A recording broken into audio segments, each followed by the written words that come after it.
Good morning. Welcome to our Friday morning marketing coffee break. I'm going to shock you a bit.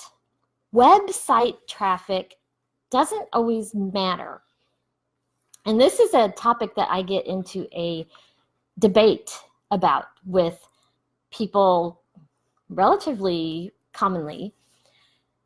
It's usually people who aren't in the marketing or SEO realm, and so maybe don't understand all the nuances of what I'm discussing. But I'll tell you what does matter. It's important to understand user intent if you want to drive conversions. Traffic alone doesn't matter. Conversions is what turns people into paying clients, and that's the piece that matters. In this part 3 of our series on the new SEO, I'm going to tell you how you can pivot your thinking to start implementing this particular strategy. I'll give you a good example. One of my small secondary income streams, because it's something I enjoy, is high quality paint by number kits that are, designed for adults. And I named it Number on the Wall Art. It's literally numberonthewall.art. This also happens to be part of a chorus of a song that was popular in the 80s or 90s. I don't remember exactly when, but if you're from that time, you recognize it. 867-5309. I thought, wow, I wish I could get that phone number because that would just be really cool. But then I changed my thinking. I might not want to, and why actually directly relates to today's discussion. If you think about it, there would be a lot of people who would probably dial that number just to see if Jenny answers it on the other end. And while sure, maybe I can talk one of them into buying one of the paint by number kits, I kind of doubt it, or it would take too much time and effort and work to try to convert that one person. So it's similar with concepts of SEO, like if you're targeting the wrong keywords, or if you don't have a flow that relates to user intent on your website. These people calling because of the song would have no intention of buying my paint by number kits. And if you have ineffective SEO, you could be driving a lot of traffic to your website and you could still have 0 conversions. So that debate or argument I get into, it's about the fact that it's useless to drive a lot of traffic to your website if it's the wrong people and they're not converting. And the debate I hear is, oh no, I want a lot of people because then I still have, a bigger pool of people to pull from. And so maybe I'll get some sales. One person buying would be more than I had before. And my rebuttal is along the lines of it's still costing you some kind of time, money, effort. Time is money. So you're still making an investment in driving all that traffic that's not going to convert. And wouldn't it make more sense to invest those resources into strategic SEO that may drive smaller numbers of traffic, but it's people that are actually interested in what you have. And therefore, you should end up with more conversions. Now, obviously, if you're way overpriced or, something else is going wrong, you may still have an issue. But I would rather, similar to what I recommend to people about their social media platform, and they're like, oh, I'm trying to get to, 5,000 likes, and should I go, on Fiverr and pay those people who say they can get me likes? And my argument is always, I would rather have 10 good prospects that are interested in what I'm offering, even if they're not interested now, they at least may need it someday and they've self-selected to be there, than have 1,000 people and only 10 of them be interested. Same concept with traffic. I'd rather drive smaller numbers of traffic to my website and have it be people that actually want the information, may want the product or service. Google has also considered this in their search engine results. And more they're moving towards considering user intent when they display search results. And you need to make sure that your website takes this into consideration. So there's really 4 pillars of user intent. Think about them like either pillars or buckets, whichever works for you. I say pillars. Most marketing or sales funnels, really effective ones, have about 7 different steps. And in the marketing funnel training that I offer, that's what we go through, is like 7 different pieces of a marketing funnel that you need to have in place for it to be most effective. For our SEO purposes, these 4 pillars of user intent fall under just a couple stages of that full marketing funnel, but these are the pieces that you need to consider for the content that is on your website.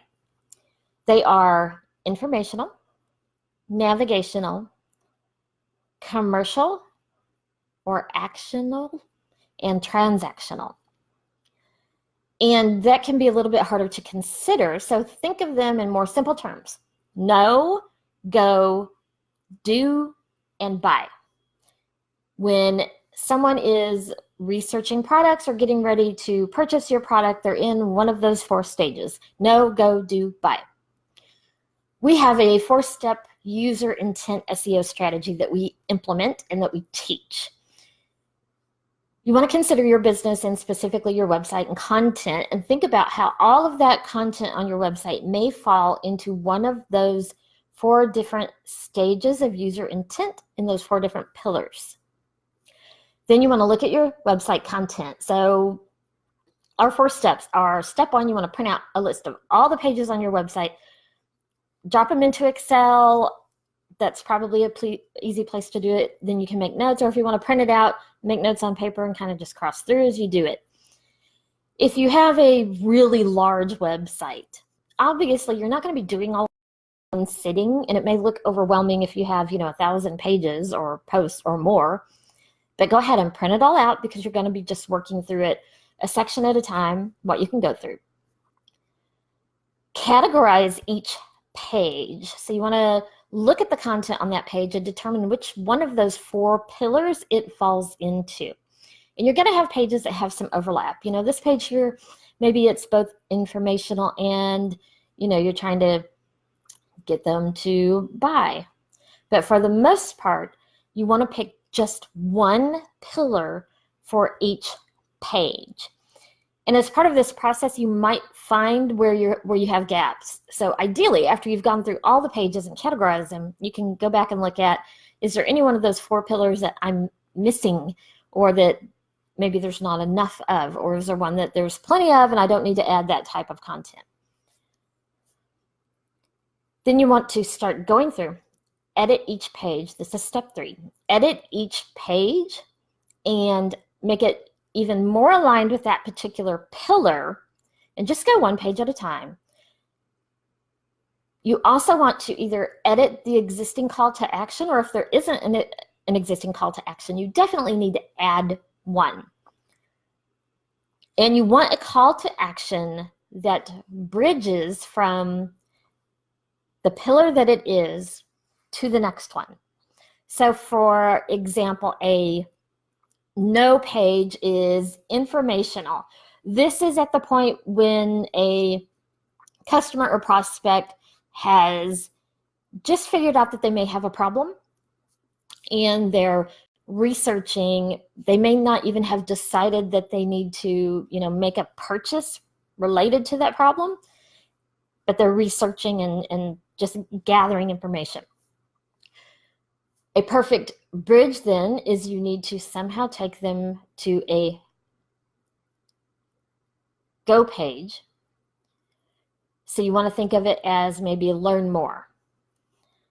They're gathering information. The call to action would be learn more. And whether that takes them to an ebook, to another page, to a pop-up, whatever it is, you're going to bridge. A go page, which is the navigational piece, is where you've helped them know that they have a problem. Now you're going to present them with how to solve the problem, and in particular, start talking about how your solution solves their problem. This may be helping them figure out which product or service you offer that would best help them.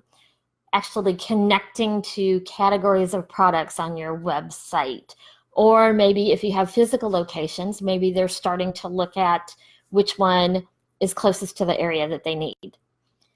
The call to action for this page needs to bridge to the do page.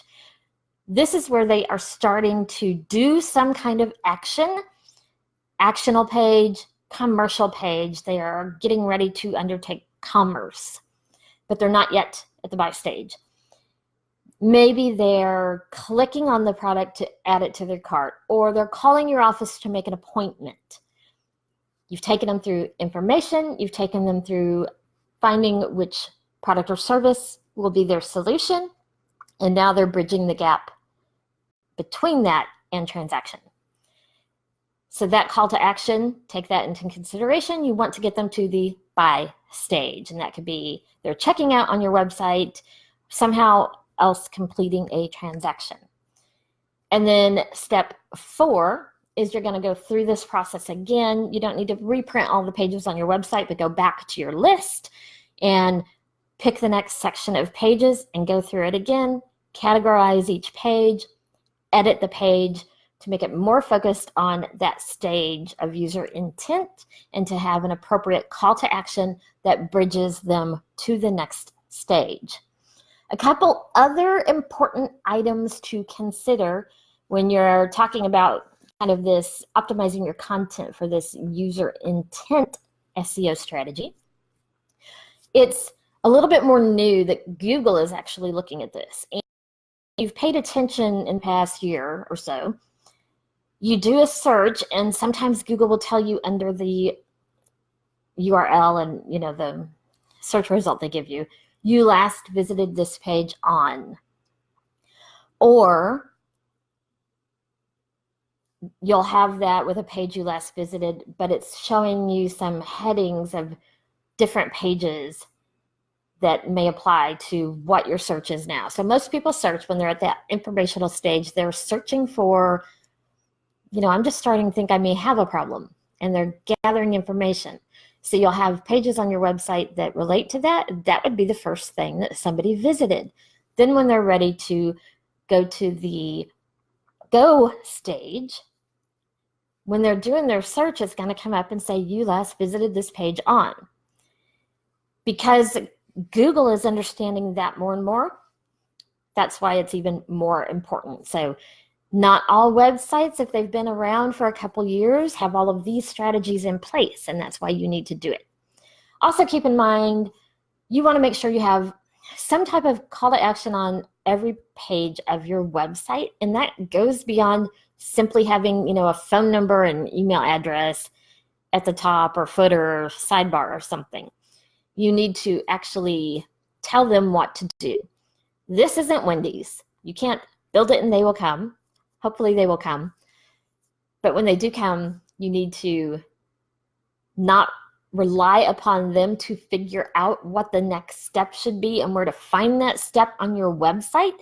You have to have a call to action right there and give it to them. And just like it doesn't do you much good to have a whole lot of traffic coming to your website of people that are never going to be interested in your product or service, it also doesn't do much good to have people coming that are solid prospects and then you never ask them to buy. So those call to actions are important. You also want to keep your client persona in mind through this part of the process, especially since you're going to be updating content and dropping it into pillars or buckets and adding call to actions.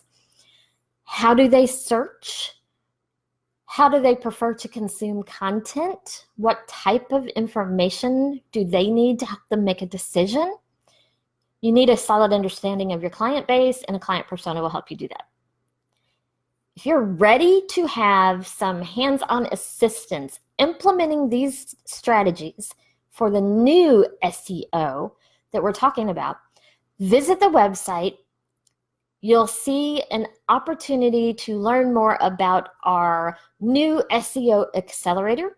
It's a do-it-yourself program, but you have us hands-on teaching it to you, access to our experts, and you'll learn as you go. We tell you exactly what types of things you need to be implementing and how, and a whole group of people to help you get there, rather than you having to try to figure it out on your own, or rather than you spending thousands of dollars perhaps paying someone, and they may still be focused on some of the old strategies.